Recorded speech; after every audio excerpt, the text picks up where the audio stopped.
आज या सप्ताहामध्ये आजची दुसरी सेवा श्री हरिभक्तपरायण जनाबाई महाराज कोकाटे संगमकर यांची या ठिकाणी असणार भगवंताच्या चरणी अर्पण झालेली आहे।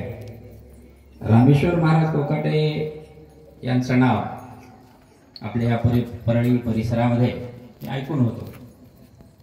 सामाजिक कार्य करणारे आणि वारकरी संप्रदायाला वाढवणारे, कारण त्यांचे सातत्यानं जे कार्यक्रम होत होते की मृदंगाच्या स्पर्धा, भजनाच्या स्पर्धा, काही ठिकाणी मृदंग वाटपही केलेत। असंही आता महाराज मला ओळखत नाही, पण मी महाराजांना चांगलं ओळखतो।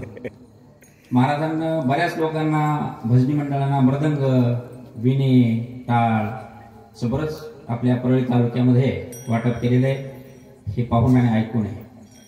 एक विशेष मी त्यांच्याविषयी माहिती महाराजांकडून याच्यामुळे घेतली। मास्तराचं पोरग मास्तर होत नाही, भजनात पोरग भजनी होत नाही, बरोबर आहे। महाराजाचं पोरग महाराज कधीच होत नाही,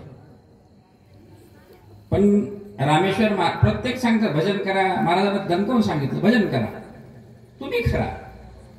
महाराजाचं पोरग महाराज सांगतील, पण रामेश्वर महाराजांचं या ठिकाणी आपण आदर्श याच्यामुळे घ्यायचा की त्यांनी आपल्या दोन मुली आहेत, दोन्ही मुलीपैकी एक कीर्तन करते आणि एक मुलगी मृदंग वाजवते।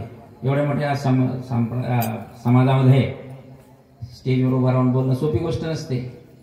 इथं उभं राहून 2 तास बोलणं काय असतं हे मला माहित आहे, की त्यांनी या ठिकाणी साध्य केलं। आणि एक छोटीशी मुलगी आहे जिनं मृदंगाची साथ या ठिकाणी दिली, याच्यामुळे मी त्यांचं विशेष अभिनंदन, किंवा महाराजांची मुलं पुढे महाराज झाले याच्याबद्दल आपल्या सिरसाळ्याच्या वतीनं आपण टाळ्या वाजवून त्यांचं स्वागत करा।